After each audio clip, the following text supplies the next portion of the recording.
Right now on Fox 43 Featured, people in Lancaster County are petitioning the sheriff to cut his department's cooperation with ICE, what people on both sides are saying about the partnership. Plus, one of the reactors at 3 Mile Island could be coming back online, why officials say the restart is not as simple as flipping a switch.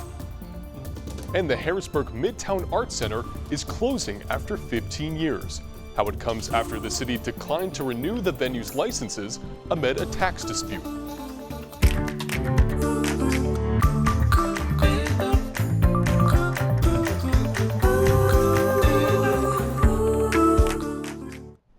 Thanks for joining us for Fox 43 Featured. I'm Robert Stover. For the next half hour, we're going to go over some of our top stories of the week, starting with an 86-year-old Cumberland County man who is receiving praise for turning down more than $15 million from a data center developer to sell his farm to them.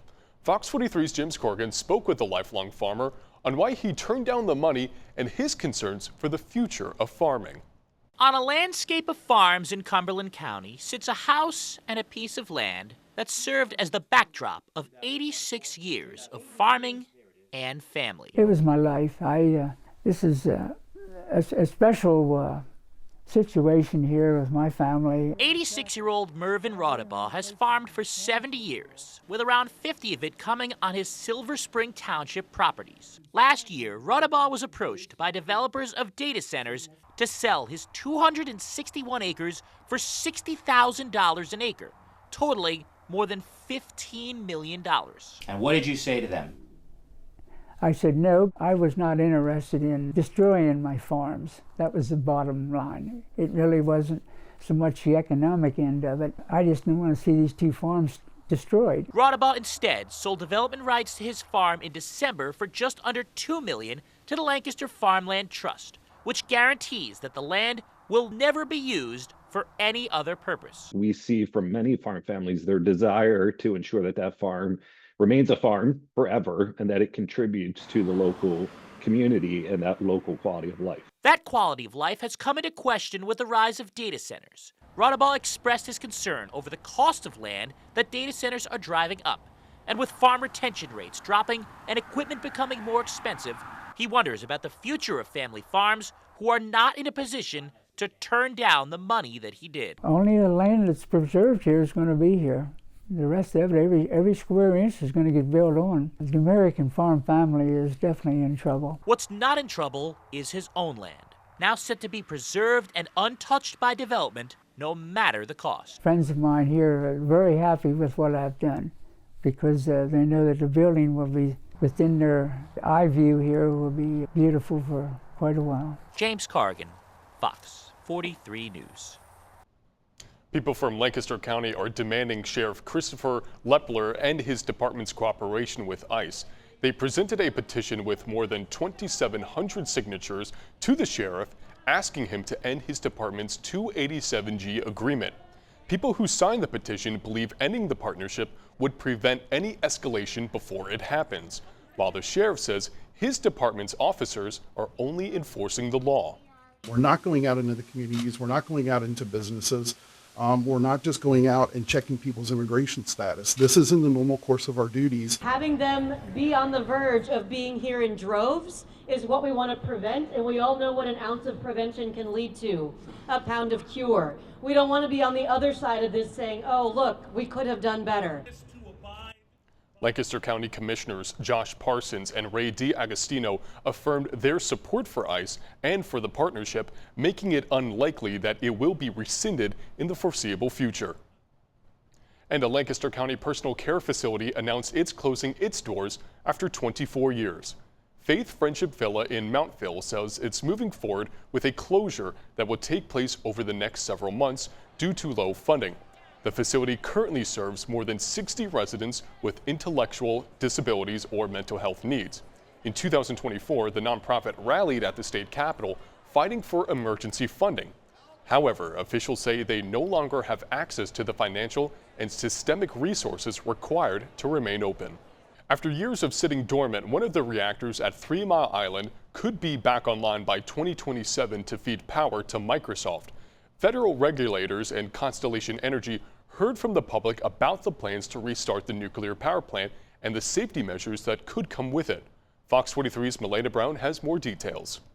Inside the Kulkarni Theater at Penn State Harrisburg, dozens filled the room to listen and be heard. I don't know about y'all, but I have seen Londonderry's emergency preparedness, dusty little binder on a nasty little wheelchair in the basement, and I'm concerned. I'm concerned about how is our community going to respond if there's an accident, if there's issues with the restart. This was the sentiment of many people as they listened to officials from the Nuclear Regulatory Commission and Constellation Energy lay out their timelines to restart Reactor 1 by the middle of 2027. Our mission is to ensure safety and make sure that the plant operates safely if given the chance to. During a public hearing, representatives from Constellation Energy laid out their plan for the Crane Clean Energy Center, saying the restart would involve extensive inspections, equipment upgrades, and federal oversight before any power is generated again, including what the NRC is calling a bundle of licenses. They're all somewhat interconnected, and not one of them really restores the plant to an operational status.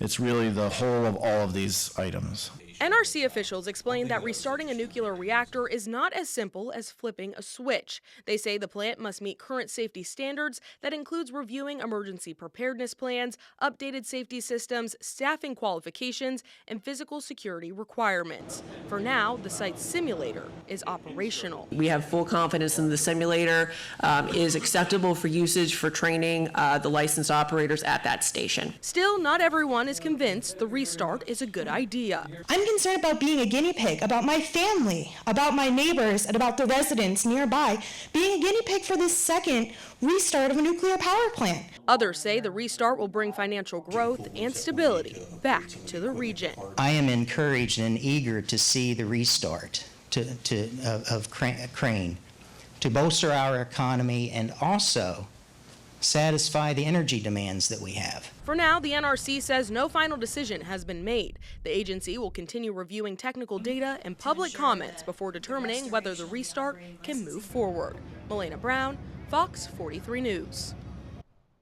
State officials have launched a new free pilot program to help Pennsylvanians file their tax returns. The Fast File initiative is for taxpayers who have a straightforward state tax return and meet other specific criteria.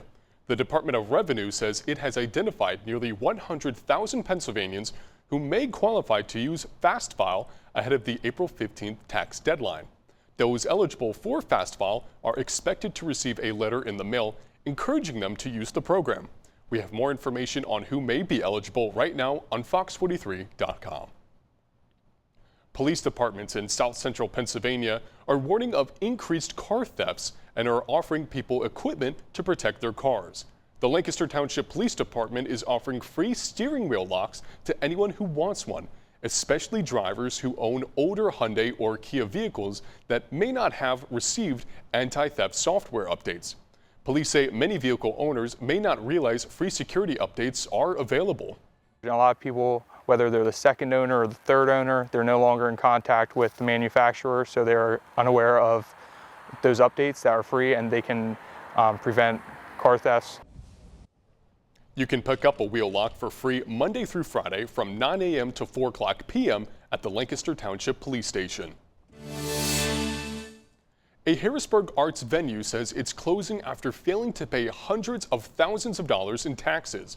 Fox 43's Sydney Nauman shows us how the debate spilled out at a city council meeting and why the business owner says this isn't the end of the Harrisburg Midtown Arts Center.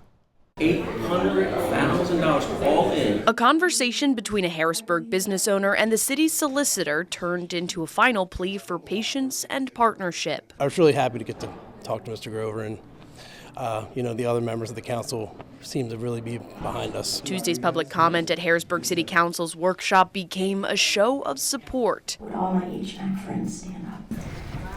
After the Harrisburg Midtown Arts Center announced it will close. Owner Chris Werner says the venue's failure to pay the city's 10% entertainment tax on ticket sales is a major contributor. It's been a hard thing for us to come out of COVID, and then, when you have a show that fails and you have a 10% tax after you've already lost money, it's easy to get behind. In a Facebook post, HMAC claimed the city denied multiple meeting requests. City Solicitor Neil Grover says the meetings did happen, but no viable financial plan was presented. They came in with a proposal that they were going to get money and a loan.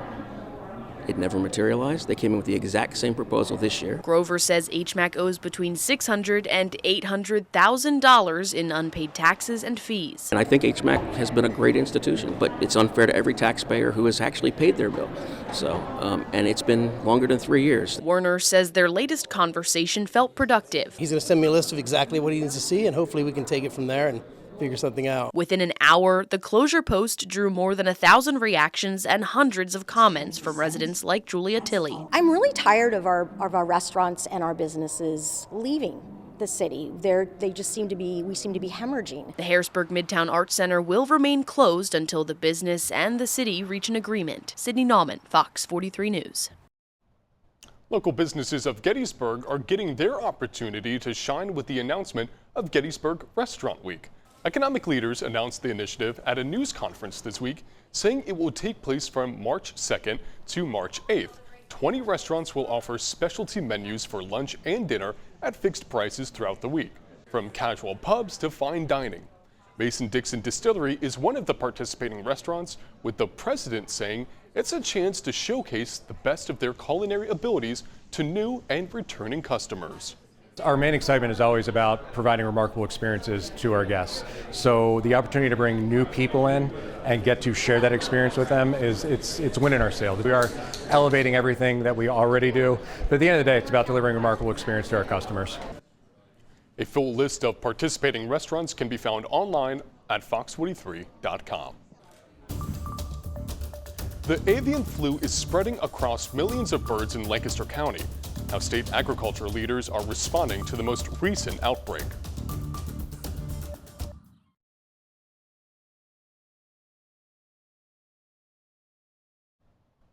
Cases of avian flu have more than tripled in Lancaster County in just 10 days. It's one of the worst outbreaks in the Commonwealth's history. Fox 43's James Corrigan surveyed some of the damage in Lancaster County and spoke with Agriculture Secretary Russell Redding on the outbreak. It's both unprecedented and sad when we see what's happening. Pennsylvania Agriculture Secretary Russell Redding says the Commonwealth is experiencing its worst outbreak of the avian flu since the 1980s, having more than tripled from 2.3 million cases to 7.2 million in Lancaster County in just 10 days. Nobody has been spared, from backyard farms to larger producers like Kreider Farm, along with farms affiliated with major companies like Bell & Evans. We have a lot of people whose livelihoods depend on this, a lot of supply structures that are built around very vibrant poultry industry. But at the end of the day, every positive means an interrupted business. Redding says food supplies have not been affected as of yet, and the outbreak is not as nationally widespread as it was in the early part of last year. Lancaster County is a different story, and Redding says a cause for concern is the fact that bird flu season is only just getting started. These numbers that we're seeing, so very concerning because of both the immediate impacts, but also knowing we're way early in the season, if you will, for bird migration. So it's going to be a long, long spring. Redding and Governor Josh Shapiro announced today that 42 USDA employees have been deployed in Pennsylvania, along with members of the National Guard Civil Support Team, to respond to the outbreak. The secretary says his message to poultry and egg producers is to remain vigilant and keep biosecurity tight until they can all pull through together. Make sure that you know who's coming on and off the farm, right? You got a log of who that is. Have your own biosecurity, clean line and dirty line. Know that your state, both department and governments, both state and federal governments, are working every day to find a solution to this. Now, the secretary also emphasized the Avian Flu Recovery Fund, which helped producers recover from the last major outbreak roughly 2 years ago. It's still the only state in the nation with that fund, and with more than 7 million birds lost, any kind of relief will be needed as the outbreak continues. James Corrigan, Fox 43 News. The Pennsylvania Fish and Boat Commission began its annual trout stocking operation this week. The first stocking of the year happened at Opossum Lake in Cumberland County. Now, because of the ice on the lake, crews had to break the ice and use hoses to move the trout from the truck to the water. Although trout season does not open until April, officials with the Fish and Boat Commission say some select Keystone waters will be open to catch and release fishing immediately. What people should understand is that there are some waters that will be stocking right now that are open to year-round fishing. So we won't be closing those waters while we're stocking trout. However, make sure you pay attention to the regulation because it is not lawful for you to be out there trout fishing. You can't possess trout, you can't keep trout.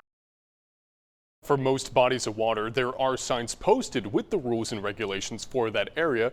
We have more information on FOX43.com. The cost of fish is up, and it could affect the price tag of your local fish fry. What's causing the hike as Lent begins?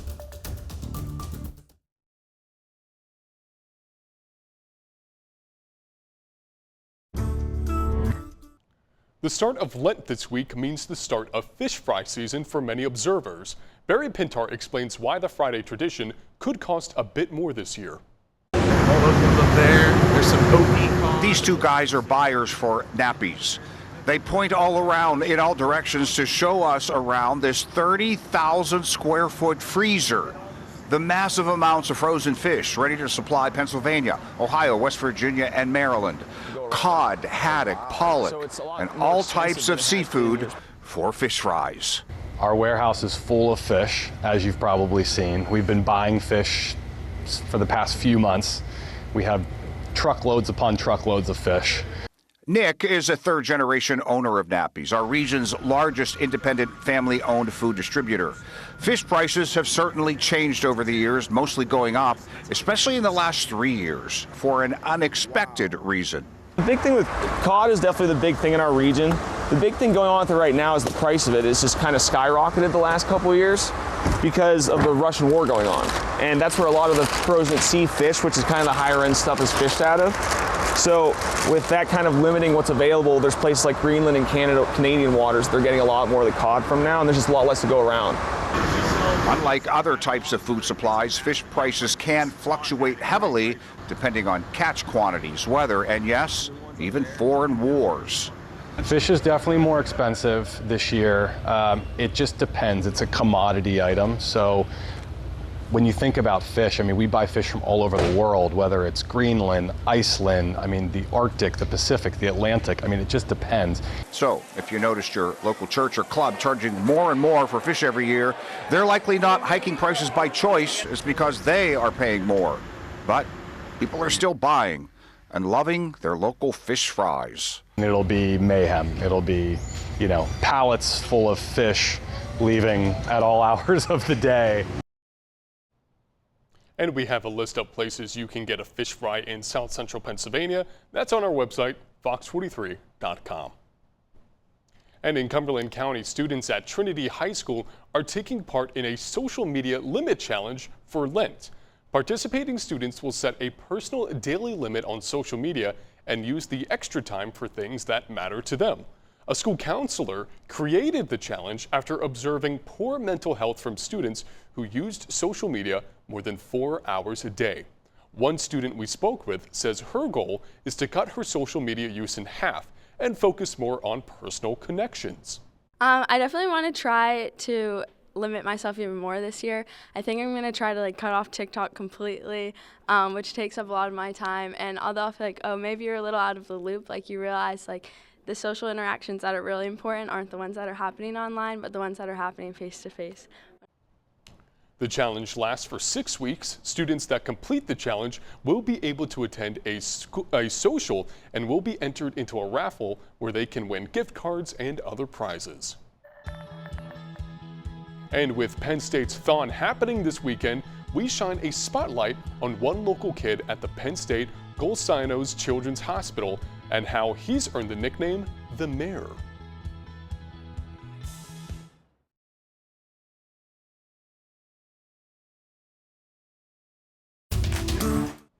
As Penn State students prepare to dance for a THON this weekend, one child from Cumberland County will be cheering on from his hospital room at Penn State Health's Children's Hospital. Fox 43's Matt Kleindens introduces us to Elliot Kelly and explains how 4 Diamonds is helping him fight cancer. Meet the mayor of Penn State Health's Children's Hospital, a young boy inspiring others while fighting pediatric cancer. He's been sick, very sick many times, and he just keeps on going and keeps on smiling. Elliot Kelly, a 5-year-old with Down syndrome, has been in and out of the hospital for months as he battles acute lymphoblastic leukemia. His mom, Sarah, says he was first diagnosed last April after being taken to the hospital for a 105-degree fever. So Monday, we went and Mark took him to the emergency room, and he called and said that they were transferring him to Hershey. So it was blood work, and I kind of had a feeling. Despite the challenges of cancer treatment, Elliot finds ways to bring joy to doctors and nurses throughout the hospital, earning him the nickname the Mayor. He smiles at the end and thanks the nurses, even though they're doing whatever they do. I put a needle in his chest and he says thank you when they leave. Even when he's feeling under the weather, he somehow has a smile on his face. Pediatric oncologist Dr. Gail Smink says Elliot's positivity inspires her staff to provide the best care possible. She adds that 4 Diamonds has spent around $2 million to ensure Elliot's family does not receive a bill for his treatment. We have the opportunity to recommend the most current, up-to-date, and best therapies without worrying about how that might financially burden a family.